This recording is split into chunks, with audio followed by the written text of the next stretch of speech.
आरक्षण को लेकर देश भर में चल रहे राजनीतिक वार पलटवार के बीच सुप्रीम कोर्ट ने बड़ा फैसला सुनाया है, जहां कोर्ट ने 2004 में 5 जजों द्वारा ईवी चिनैया मामले में दिए गए एक फैसले को पलट दिया है, जिसमें सुप्रीम कोर्ट ने कहा था कि SC/ST जनजातियों में सब कैटेगरी नहीं बनाई जा सकती। लेकिन अब सुप्रीम कोर्ट की 7 जजों की संविधान पीठ ने इस मामले पर बहुमत से फैसला सुनाया है कि राज्य सरकार अनुसूचित जातियों, अनुसूचित जनजातियों में वो सब कैटेगरी बना सकती है जिन कैटेगरी को ज़्यादा आरक्षण का लाभ मिलेगा। दरअसल भारतीय संविधान के अनुसार देश की आबादी को अलग अलग जातियों के आधार पर मूल रूप से 4 वर्गों सामान्य, अन्य पिछड़ा वर्ग, अनुसूचित जाति, अनुसूचित जनजाति में बांटा गया है, जहां अब सुप्रीम कोर्ट के फैसले के बाद अनुसूचित जाति और अनुसूचित जनजाति के अंदर भी कई वर्ग बनाए जा सकेंगे। ऐसे में राज्य सरकारें अनुसूचित जाति या अनुसूचित जनजाति के अंदर आने वाले किसी एक वर्ग को ज़्यादा आरक्षण का लाभ दे सकेंगी। बता दें कि सुप्रीम कोर्ट के 7 जजों की बेंच ने 6-1 के बहुमत से यह फैसला सुनाया, जिसमें CJI DY Chandrachud, justice BR Gavai, justice Vikram Nath, justice Bela M Trivedi, justice Pankaj Mittal, justice Manoj Mishra और जस्टिस सतीश चंद्र शर्मा शामिल थे।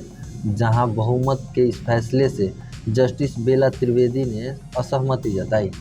वहीं इस अहम फैसले को सुनाते हुए CJI DY चंद्रचूड़ ने कहा कि 6 जज निर्णय के पक्ष में हैं, सभी एकमत हैं। इस तरह बहुमत ने 2004 में सुप्रीम कोर्ट की ओर से ईवी चिनैया बनाम आंध्र प्रदेश सरकार मामले में दिए गए उस फैसले को खारिज कर दिया है, जिसमें कहा गया था कि SC/ST के आरक्षण में उपवर्गीकरण की इजाज़त नहीं है। इस पीठ ने मुख्य तौर पर 2 बिंदुओं पर विचार किया। पहला, क्या आरक्षित जातियों के उपवर्गीकरण की इजाज़त दी जाए, और दूसरा कि ईवी चिनैया मामले में सुनाए गए फैसले में कहा गया था कि अनुच्छेद 341 के तहत अनुसूचित जाति या समरूप समूह है और उन्हें आगे उपवर्गीकृत नहीं किया जा सकता। वहीं इस मामले पर जस्टिस BR गवई ने अपने एक अलग लेकिन सहमति वाले फैसले पर कहा कि राज्यों को SC/ST वर्गों से क्रीमी लेयर को भी बाहर करना चाहिए।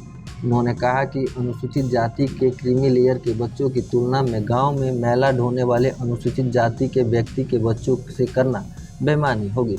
इस दौरान उन्होंने बाबा साहब का एक बयान पढ़ा कि इतिहास बताता है कि जब नैतिकता का सामना अर्थव्यवस्था से होता है तो जीत अर्थव्यवस्था की होती है। बहरहाल सुप्रीम कोर्ट के इस फैसले पर आप क्या सोचते हैं, कमेंट करके ज़रूर बताएं। वीडियो पसंद आए तो इसे शेयर करें और चैनल को अभी तक आपने सब्सक्राइब नहीं किया है तो इसे ज़रूर सब्सक्राइब करें।